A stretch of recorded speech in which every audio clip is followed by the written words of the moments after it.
To achieve mastery of something, you journey to reach the pinnacle.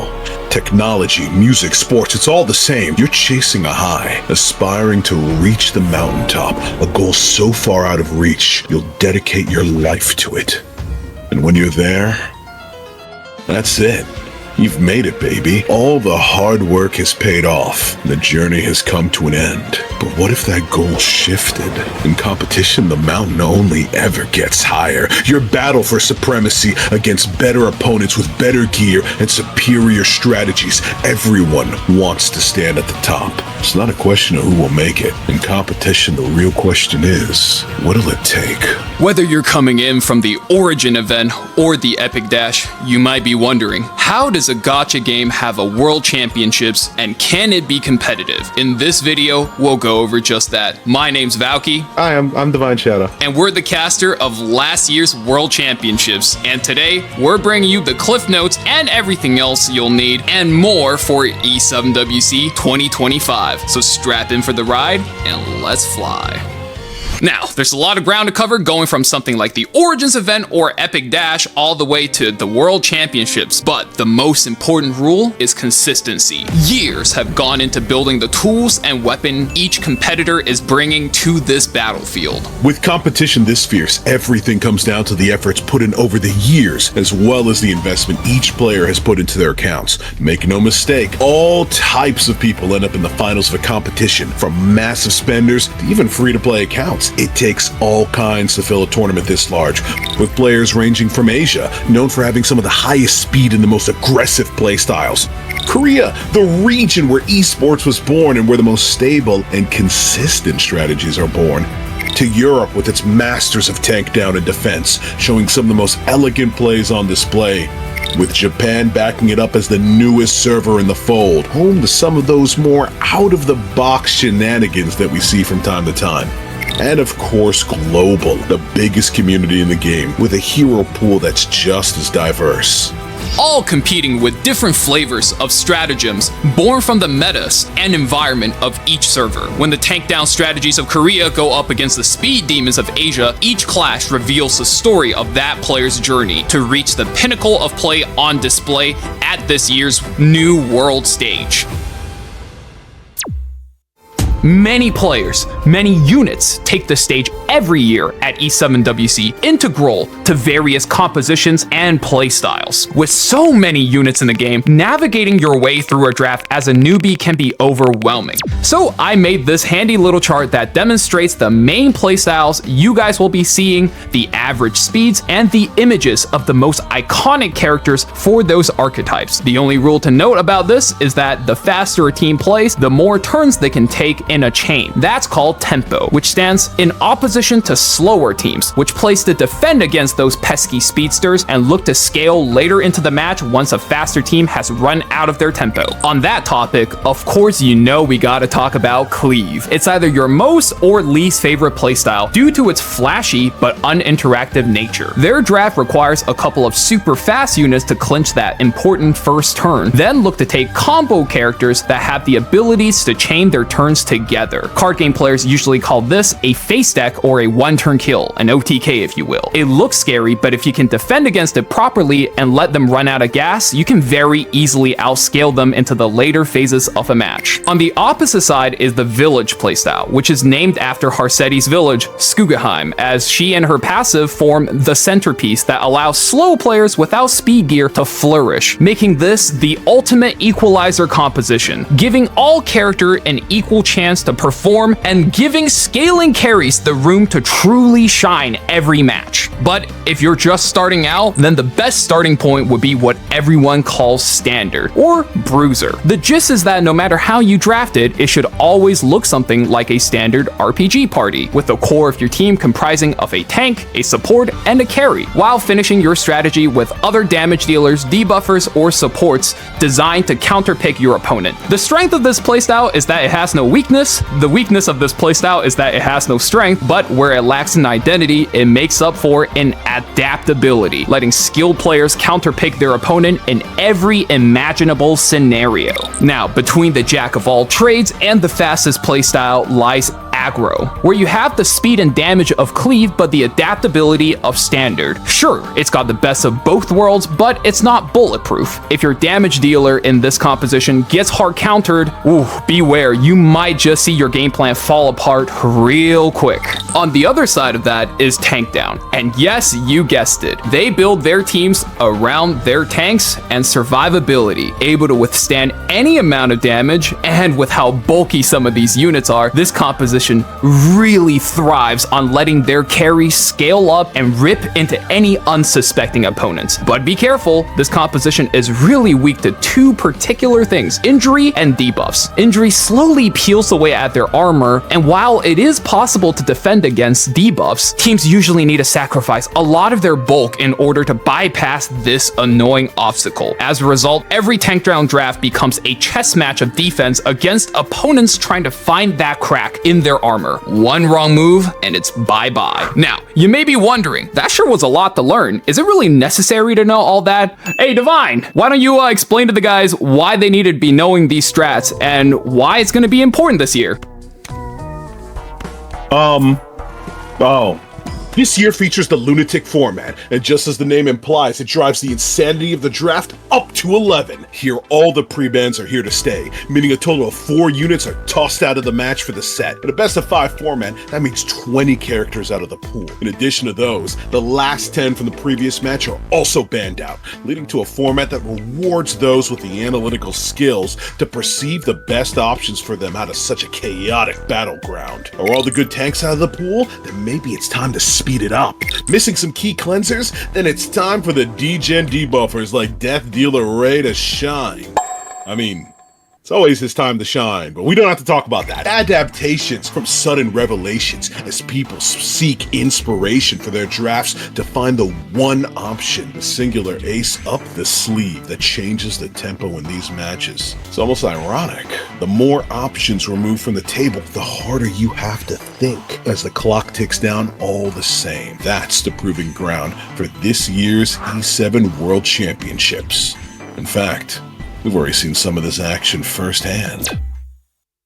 One of the biggest points of contention in a turn-based game is overcoming the power of the first turn advantage. Chess was dealing with this problem for centuries before we came along. Compound that with the gear difference, or as some would call it, whale diff, since they can spend sky stones to farm more gear, resulting in pieces that will look like this when you spend more and thus have more chances to roll this type of gear. Doesn't that give the higher spender an absolute advantage securing that first turn, which they can use to run the opponent over? Well, not quite. In match 4, the Lunatic showdown of Light versus Elvemage, Light shows exactly how a skilled player defends from turn 2, flipping the disadvantage and turning it into a spot where not only can he snatch victory, but he can do it in a pretty funny way. Two of the most recognizable names on Twitch, Light is known more recently for a slow and steady tank play, while Elf, sporting a much faster account, is widely recognized as the best aggro player amongst English-speaking players. Hey Valk, I don't sign off on that though, alright? You wrote that line, not me. Kukerbat's my goat. But anyway.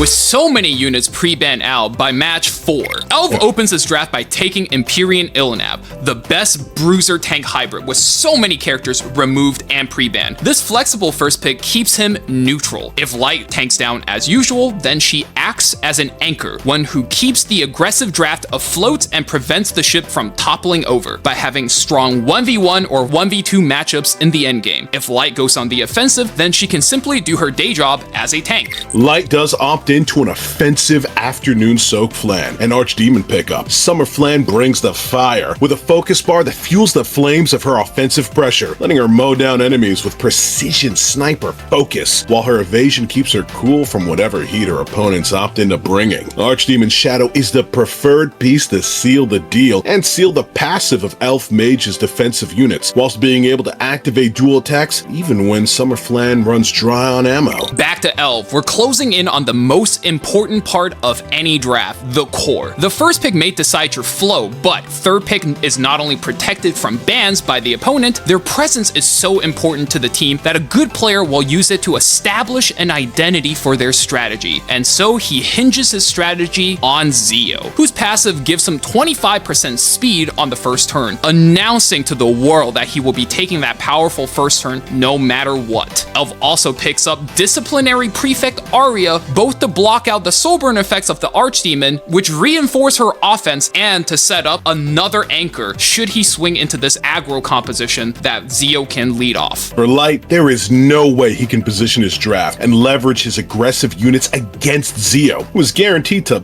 smugly take the first turn. Left with one option, Light chooses to polish up that turtle shell and tank it down for turn 2, a strategy that served him well time and time again. If tank is the name of the game, then that's precisely what he needs to pick for his third pick, protection. With the best tank in the game stolen away, bye-bye Empyrean Elnav, and so many others pre-banned, ooh, that's a lot of people, Albedo emerges as the premier choice, as her passive mitigates a huge portion, especially when it comes to critical hit damage. Now that he has a tank, Light will need a second support to defend against the speed units Elv will be bringing. Since Elv has only shown Zio as a speed opener, it's as if he's squaring up and he sees this. Is he gonna punch high, swing low, maybe fake a high punch, then hit him in the fast combo in the middle? A skilled player has to be prepared for any and all pivots, which is an adaptation the faster player will make to dance around the slower player. If Light thinks Elv will close out with the nukers, then it's best to draft a reviver. If he thinks Elv will take a disabler, then he should take a debuff cleanser. The best play for Elv here is to maintain neutrality and feint between both options to hit Light right where it hurts. Since he already has a tank that can mitigate a lot of damage locked in, it's best not to put our eggs all in one basket. Take a cleanser. Here he goes with Laya, a support that can cleanse all debuffs. Seeing Laya, Elv wastes no time and locks in a 1-2 combo nuker with huge damage here with Eternal Wanderer Ludwig and Successor Teiyu, both of whom have some of the highest damage potential in the game, having Zio as their setup. Now that Elv has shown his hand, the game plan is terrifyingly clear. He's going for a straight knockout punch with overwhelming damage to hit Light hard. And when the opponent aims to send you out on a stretcher straight to Slumber Town, nothing is more terrifying than Navy Captain Lanny, who keeps the ship sailing smooth, providing support with anti-crit to her team and hitting back with devastating counterattacks that seek to sink the enemy battleship. With both players finalizing their 5-character lineup, they each have a built-in game plan. Let's review it real quick. Light wants to defend against turn 1, cheat out damage through those counterattacks, and close out the match by survival or stalling out his opponent. Elv's game plan is a little bit more simpler. See, he wants to go first, eliminate RNG variables, and then kill him! With that in mind, what do you think each player should ban? For Elv, it's simple. Minimizing RNG means banning Navy Captain Landy, whose random anti-crit and counterattacks gives Light the highest odds of flipping the game in his favor. For Light, banning Successor Teiyu is key, since that's Elv's hardest hitting nuker. Now let's go into this match, and me and Valk will show you how this strategy breaks down in real time. First turn going over to the Zio, protected by all those beefy barriers brought by the rest of the tanks on his team as he puts down his fiendish decree. And where is it gonna land? Right on Laya's head, the opener being sent straight back in line. Here comes Ludwig, the high-speed nuker. He's got 2 jobs: set up his buffs and deliver the payload. But here comes one counterattack, lands the seal. Not going to be too much consequence since the barrier defends for him. Ooh, but here's the one that matters. Albedo shoots the horse, and we don't want to lose those. Oh, attack buff gone. We have to set up again. And he needs that attack buff because he's the major damage dealer on Omega's side right there, bringing everything for the team. Those 2 souls are going to have to carry him through as he soul burns for another attack, but he gets attacked right back. And this time it might be a little bit more devastating as the follow-up comes through. Hang on, that's That's a stun! Ludwig just lost the payload. Lil Bro could not put the fries in the bag. Oh man, Elvemage does not even want to try. Hits the yield immediately. Light takes the match, and look at him cackling like a fiend, knowing not only did he defend well, but also stole the match in such a crazy way. In the end, Light took a disadvantage and pivoted a chess match into a poker game where he played the odds against the house. And that's the beauty of competitive Epic 7. Skilled players always have a move or a pivot that can drag an opponent down to their level, beat them with a wealth of experience. In the match we just saw, even if Archdemon didn't have her pop-off moment, Albedo could have mitigated enough damage against Ludwig, giving Light a strong chance to claw back into the match, provided Flan survived the initial burst. If anything, in a tournament setting, going second is not only the preferred playstyle, owing to them having tanks and supports that can stabilize, but something that mitigates RNG elements. Light himself was used to be a cleaver player that eventually made the playstyle shift since he was the one that kept getting hit with the unlucky streaks in tournaments. Now he's flipped the script on them, playing defensive versus the faster compositions. With all that out of the way, consider this delightful little tryst a taste for the full meal yet to come. The chefs cooking up this year's drafts and strategies will be on full display July 19th at this year's E7WC, which you can watch on YouTube or twitch.com/Epic7. Be sure to like the video and comment, "We love Epic 7" and your favorite unit as well. And if it's a woman and it's not Troublemaker Crozet, you'll be in trouble. I'm coming for you, okay? This lets Smilegate know that this is the type of content that'll get you guys hyped up for these kinds of events. Anyway, we will see you guys on July 19th for the kickoff of E7WC 2025. That's Friday night if you're in the US and Saturday for Europe, Asia, and everywhere else.